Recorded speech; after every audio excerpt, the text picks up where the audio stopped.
ಶ್ರೀ ವಾಮನ ಪುರಾಣಂ 90ನೇ ಅಧ್ಯಾಯವು. ಭಗವಂತನು ಹೇಳುತ್ತಾನೆ, ಮಾನಸಹ್ರದವೆಂಬ ತೀರ್ಥದಲ್ಲಿ ಮೊದಲನೆಯದಾದ ನನ್ನ ಮತ್ಸ್ಯರೂಪವು ಸಾನ್ನಿಧ್ಯ ಹೊಂದಿದೆ. ಆದುದರಿಂದ ಆ ತೀರ್ಥದ ಕೀರ್ತನ ಸ್ಪರ್ಶನಾದಿಗಳು ಸರ್ವ ಪಾಪನಾಶಕವಾಗಿವೆ. ಹಾಗೆಯೇ ಸರ್ವ ಪಾಪನಾಶಕವಾದ ನನ್ನ ಕೂರ್ಮರೂಪವು ಕೌಶಿಕಿ ನದಿಯಲ್ಲಿ ಸಾನ್ನಿಧ್ಯ ಹೊಂದಿದೆ. ಕೃಷ್ಣಾ ನದಿಯಲ್ಲಿ ಹಯಗ್ರೀವನೆಂಬ ನನ್ನ ರೂಪವು, ಹಸ್ತಿನಾಪುರದಲ್ಲಿ ಗೋವಿಂದನೆಂಬ ನನ್ನ ರೂಪವು ಸಾನ್ನಿಧ್ಯ ಹೊಂದಿದೆ. ಕಾಲಿಂಧಿ ನದಿಯಲ್ಲಿ ತ್ರಿವಿಕ್ರಮವೆಂಬ ನನ್ನ ರೂಪವು, ಲಿಂಗಭೇದ ತೀರ್ಥದಲ್ಲಿ ಭವನೆಂಬ ನನ್ನ ಮೂರ್ತಿಯು ಸಾನ್ನಿಧ್ಯ ಹೊಂದಿದೆ. ಕೇದಾರದಲ್ಲಿ ಹರಿಹರ ರೂಪದಿಂದಲೂ, ಕುಬ್ಜಾಮ್ರದಲ್ಲಿ ಕೃಷ್ಣ ಮೂರ್ಧಜನ ರೂಪದಿಂದಲೂ ಸಾನ್ನಿಧ್ಯ ಹೊಂದಿದೆ.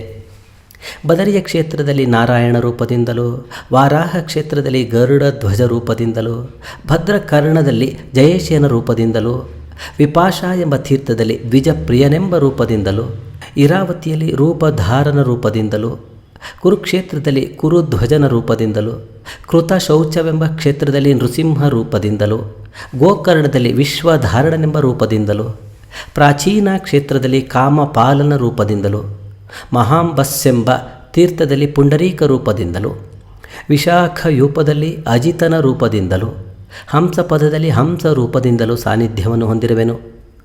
ಪಯೋಷ್ಣಿ ಎಂಬ ನದಿಯಲ್ಲಿ ಅಖಂಡವೆಂಬ ರೂಪದಿಂದಲೂ, ವಿತಸ್ತಾ ನದಿಯಲ್ಲಿ ಕುಮಾರಿಲನೆಂಬ ರೂಪದಿಂದಲೂ, ಮಣಿಮತಿ ಹ್ರದದಲ್ಲಿ ಶಂಭು ರೂಪದಿಂದಲೂ, ಬ್ರಹ್ಮಣ್ಯವೆಂಬ ಕ್ಷೇತ್ರದಲ್ಲಿ ಪ್ರಜಾಪತಿ ರೂಪದಿಂದಲೂ, ಮಧು ನದಿಯಲ್ಲಿ ಚಕ್ರಧರ ರೂಪದಿಂದಲೂ, ಹಿಮವತ್ ಪರ್ವತದಲ್ಲಿ ಶೂಲಬಾಹು ರೂಪದಿಂದಲೂ, ಔಷಧ ಸಾಮವೆಂಬ ಕ್ಷೇತ್ರದಲ್ಲಿ ವಿಷ್ಣು ರೂಪದಿಂದಲೂ ನಾನು ಸಾನ್ನಿಧ್ಯ ಹೊಂದಿರುವನು.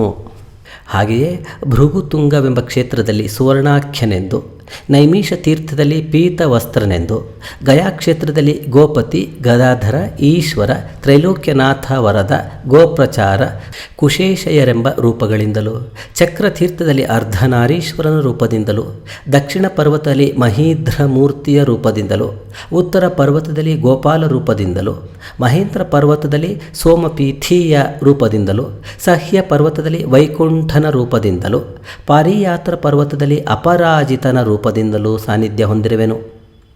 ಕಶೇರು ದೇಶದಲ್ಲಿ ದೇವೇಶನೆಂದು, ವಿಶ್ವರೂಪನೆಂದು, ಮಲೆಯ ಪರ್ವತದಲ್ಲಿ ಸೌಗಂಧಿ ಎಂದು, ವಿಂಧ್ಯ ಪರ್ವತದಲ್ಲಿ ಸದಾಶಿವನೆಂದು, ಆವಂತಿ ದೇಶದಲ್ಲಿ ಧಿಷ್ಣ್ಯನೆಂದು, ನಿಷದ ದೇಶದಲ್ಲಿ ಅಮರೇಶ್ವರನೆಂದು, ಪಾಂಚಾಲ ದೇಶದಲ್ಲಿ ಪಾಂಚಾಲಿಕನೆಂದು, ಮಹೋದಯದಲ್ಲಿ ಹಯಗ್ರೀವನೆಂದು, ಪ್ರಯಾಗದಲ್ಲಿ ಯೋಗಶಾಯಿ ಎಂದು, ಮಧುವನದಲ್ಲಿ ಸ್ವಯಂಭೂ ಎಂದು, ಪುಷ್ಕರದಲ್ಲಿ ಅಬ್ಜಗಂಧನೆಂದು, ವಿಪ್ರಪ್ರವನನೆಂದು, ವಾರಾಣಸಿಯಲ್ಲಿ ಕೇಶವನೆಂದು, ಅಲ್ಲಿಯೇ ಅವಿಮುಕ್ತನೆಂದು ಸುರಕಿನ್ನರರೆಲ್ಲರೂ ನನ್ನನ್ನು ಹೇಳುತ್ತಾರೆ. ಪಂಪಾಕ್ಷೇತ್ರದಲ್ಲಿ ಪದ್ಮಕಿರಣನೆಂದು, ಸಮುದ್ರದಲ್ಲಿ ಬಡಬಾಮುಖನೆಂದು, ಕುಮಾರಧಾರಾ ಕ್ಷೇತ್ರದಲ್ಲಿ ಬಾಹ್ಲೀಶನೆಂದು, ಬರ್ಹಣ ಕ್ಷೇತ್ರದಲ್ಲಿ ಕಾರ್ತೀಕೇಯನೆಂದು, ಓಜಸ ಕ್ಷೇತ್ರದಲ್ಲಿ ಶಂಭು ಎಂದು, ಕುರಂಜಾಂಗಲದಲ್ಲಿ ಸ್ಥಾಣುವೆಂದು ನಾನೇ ನೆಲೆಸಿರುವೆನು. ಕಿಷ್ಕಿಂಧೆಯಲ್ಲಿರುವ ಜನಗಳು ನನ್ನನ್ನೇ ವನಮಾಲಿ ಎಂದು ಕರೆಯುವರು. ನರ್ಮದಾ ನದಿಯಲ್ಲಿ ವೀರನೆಂದು, ಕುವಲಯಾರೂಢನೆಂತಲೂ, ಶಂಖ ಚಕ್ರ ಗದಾಧರನೆಂತಲೂ, ಶ್ರೀವತ್ಸಾಂಕನೆಂತಲೂ, ಶ್ರೀಪತಿ ಎಂತಲೂ ನನ್ನನ್ನೇ ಹೇಳುವರು.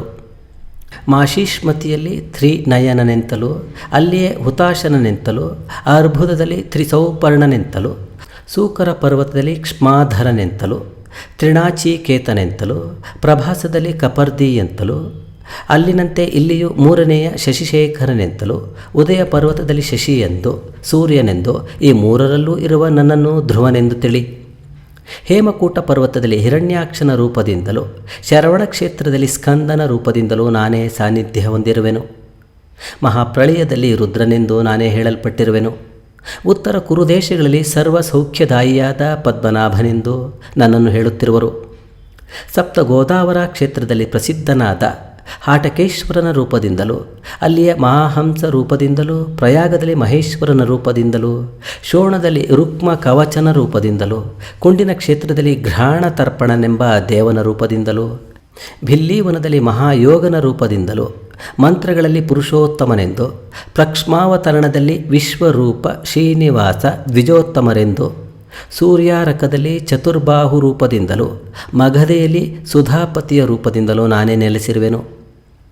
ಗಿರಿವ್ರಜದಲ್ಲಿ ಪಶುಪತಿ ರೂಪದಿಂದಲೂ, ಯಮುನಾ ತೀರದಲ್ಲಿ ಶ್ರೀಕಂಠನ ರೂಪದಿಂದಲೂ, ದಂಡಕಾರಣ್ಯದಲ್ಲಿ ವನಸ್ಪತಿ ಎಂಬ ಪ್ರಸಿದ್ಧಿಯಿಂದಲೂ, ಕಾಲಂಜರ ಕ್ಷೇತ್ರದಲ್ಲಿ ನೀಲಕಂಠನ ರೂಪದಿಂದಲೂ, ಸರಯೂ ನದಿಯಲ್ಲಿ ಅನುತ್ತಮನ ರೂಪದಿಂದಲೂ, ಮಹಾಕೋಶಿಯಲ್ಲಿ ಸರ್ವ ಪಾಪನಾಶಕನಾದ ಹಂಸಯುಕ್ತನ ರೂಪದಿಂದಲೂ, ದಕ್ಷಿಣ ಗೋಕರ್ಣದಲ್ಲಿ ಶರ್ವನ ರೂಪದಿಂದಲೂ, ಪ್ರಜಾಮುಖದಲ್ಲಿ ವಾಸುದೇವನ ರೂಪದಿಂದಲೂ, ವಿಂಧ್ಯ ಶಿಖರದಲ್ಲಿ ಮಹಾಗೌರಸ್ವಾಮಿಯ ರೂಪದಿಂದಲೂ, ಕಂಥಾ ಕ್ಷೇತ್ರದಲ್ಲಿ ಮಧುಸೂದನ ರೂಪದಿಂದಲೂ ನಾನೇ ನೆಲೆಸಿರುವೆನು.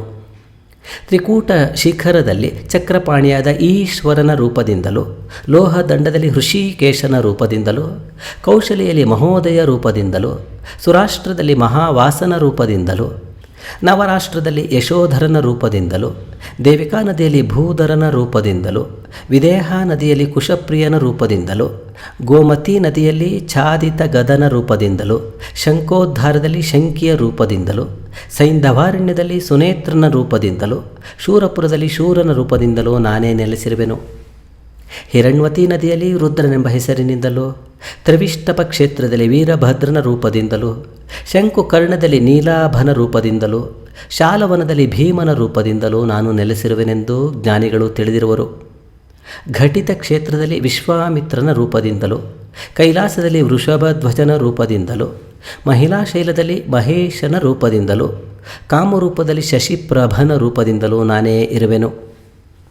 ವಲಭೀ ಕ್ಷೇತ್ರದಲ್ಲಿ ಗೋಮಿತ್ರನ ರೂಪದಿಂದಲೂ, ಕಟಾಹದಲ್ಲಿ ಬ್ರಾಹ್ಮಣ ಪ್ರಿಯನ ರೂಪದಿಂದಲೂ, ಸಿಂಹಲ ಕ್ಷೇತ್ರದಲ್ಲಿ ಉಪೇಂದ್ರನ ರೂಪದಿಂದಲೂ, ಶಕ್ರ ತೀರ್ಥದಲ್ಲಿ ಕುಂದಮಾಲಿಯ ರೂಪದಿಂದಲೂ, ಪ್ರಾತಃ ಕಾಲದಲ್ಲಿ ಪ್ರಖ್ಯಾತನಾದ ಸಹಸ್ರ ಶಿರಸ್ಸುಳ್ಳ ಆದಿಶೇಷನ ರೂಪದಿಂದಲೂ, ಹಾಗೆಯೇ ಕಾಲಾಗ್ನಿ ಕಪಿಲ ಕೃತ್ತಿವಾಸರ ರೂಪಗಳಿಂದಲೂ ನಾನೇ ಇರುವೆನು. ಸುತಲವೆಂಬ ಲೋಕದಲ್ಲಿ ಸ್ಥಿರನಾದ ಕೂರ್ಮನ ರೂಪದಿಂದಲೂ, ವಿತರದಲ್ಲಿ ಪಂಕಜಾನನ ರೂಪದಿಂದಲೂ, ಮಹಾತಲದಲ್ಲಿ ಪ್ರಸಿದ್ಧನಾದ ಗುರು ಮತ್ತು ವೃಷಲೇಶ್ವರನ ರೂಪದಿಂದಲೂ, ತಲದಲ್ಲಿ ಸಹಸ್ರಪಾದನ ಮತ್ತು ಸಹಸ್ರಭುಜನ ರೂಪದಿಂದಲೂ ಕೂಡಿ ಸಹಸ್ರನೆಂಬ ಪ್ರಸಿದ್ಧಿಯಿಂದ ಮುಸುಲಾಯುಧದಿಂದ ದಾನವರನ್ನು ಆಕರ್ಷಿಸಿ ಪ್ರಸಿದ್ಧಿ ಹೊಂದಿರುವೆನು.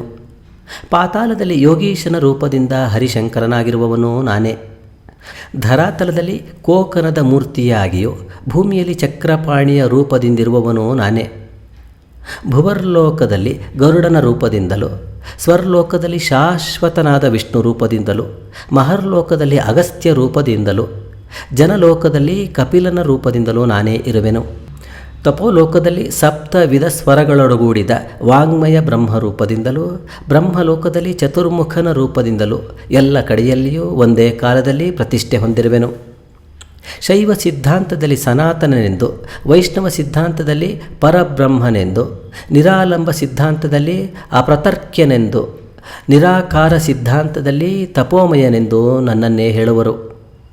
ಜಂಬೂದ್ವೀಪದಲ್ಲಿ ಚತುರ್ಬಾಹು ರೂಪದಿಂದಲೂ, ಕುಶದ್ವೀಪದಲ್ಲಿ ಕುಶೇಶಯನ ರೂಪದಿಂದಲೂ, ಪ್ಲಕ್ಷದ್ವೀಪದಲ್ಲಿ ಗರುಡ ವಾಹನನೆಂಬ ಪ್ರಸಿದ್ಧಿಯಿಂದಲೂ, ಕ್ರೌಂಚ ದ್ವೀಪದಲ್ಲಿ ಪದ್ಮನಾಭನ ರೂಪದಿಂದಲೂ, ಶಾಲ್ಮಲಿ ದ್ವೀಪದಲ್ಲಿ ವೃಷಭಧ್ವಜನ ರೂಪದಿಂದಲೂ, ಶಾಖ ದ್ವೀಪದಲ್ಲಿ ಸಹಸ್ರಾಕ್ಷನ ರೂಪದಿಂದಲೂ, ಪುಷ್ಕರ ದ್ವೀಪದಲ್ಲಿ ವಾಮನ ರೂಪದಿಂದಲೂ ನಾನೇ ನೆಲೆಸಿರುವೆನು.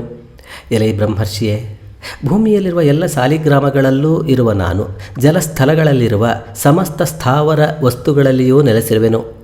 ನನಗೆ ಆವಾಸ ಸ್ಥಾನವಾಗಿರುವುದರಿಂದ ಪುಣ್ಯಕರಗಳಾಗಿಯೋ, ಪುರಾತನಗಳಾಗಿಯೋ, ಜ್ಞಾನಪ್ರದಗಳಾಗಿಯೋ, ತೇಜಸ್ವಿಗಳಾಗಿಯೋ, ಸರ್ವ ಪಾಪನಾಶಕಗಳಾಗಿಯೂ ಇರುವ ಈ ಸ್ಥಾನಗಳೆಲ್ಲವೂ ಯಾವಾಗಲೂ ಪಠಿಸತಕ್ಕವುಗಳಾಗಿದೆ. ಇವುಗಳ ಸಂಕೀರ್ತನದಿಂದ ಸಮಸ್ತ ಪಾಪಗಳು ನಾಶವಾಗುತ್ತವೆ.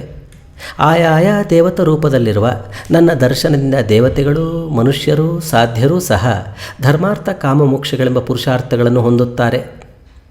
ನನ್ನ ಈ ಆವಾಸ್ತ ಸ್ಥಾನಗಳನ್ನೆಲ್ಲ ನಿನ್ನಲ್ಲಿ ಈ ರೀತಿ ಅರಿಕೆ ಮಾಡಿರುವೆನು. ಏಳು ಎಲೈ ಬ್ರಾಹ್ಮಣೋತ್ತಮನೇ, ನಾನು ದೇವತೆಗಳ ಹಿತಕ್ಕಾಗಿ ಮಹಾಸುರನಾದ ಬಲಿಯ ಯಜ್ಞಕ್ಕೆ ಹೊರಡುವೆನು ಎಂದು ಹೇಳಿದನು. ಪುಲಸ್ತ್ಯರು ಹೇಳುತ್ತಾರೆ, ಆ ಮಹಾವಿಷ್ಣುವು ಭರದ್ವಾಜ ಮಹರ್ಷಿಯನ್ನು ಕುರಿತು ಈ ರೀತಿ ತನ್ನ ವೈಭವಗಳನ್ನೆಲ್ಲ ಹೇಳಿ ಆ ಗಿರೀಂದ್ರವೆಂಬ ಕ್ಷೇತ್ರದಿಂದ ವಿಲಾಸದಿಂದೊಡಗೂಡಿದ ದಿವ್ಯ ಲೀಲೆಯ ಗಮನದಿಂದ ಕುರುಜಾಂಗಲವೆಂಬ ಬಲಿಯ ಯಜ್ಞಸ್ಥಾನಕ್ಕೆ ಹೊರಟರು. ಇಂತು ಶ್ರೀ ವಾಮನ ಪುರಾಣದ ವಾಮನ ಪ್ರಾದುರ್ಭಾವ ಘಟ್ಟದಲ್ಲಿ ಸ್ವಸ್ಥಾನ ಕಥನ ಎಂಬ 90ನೇ ಅಧ್ಯಾಯವು ಸಮಾಪ್ತವಾದುದು. ಶ್ರೀರಸ್ತು.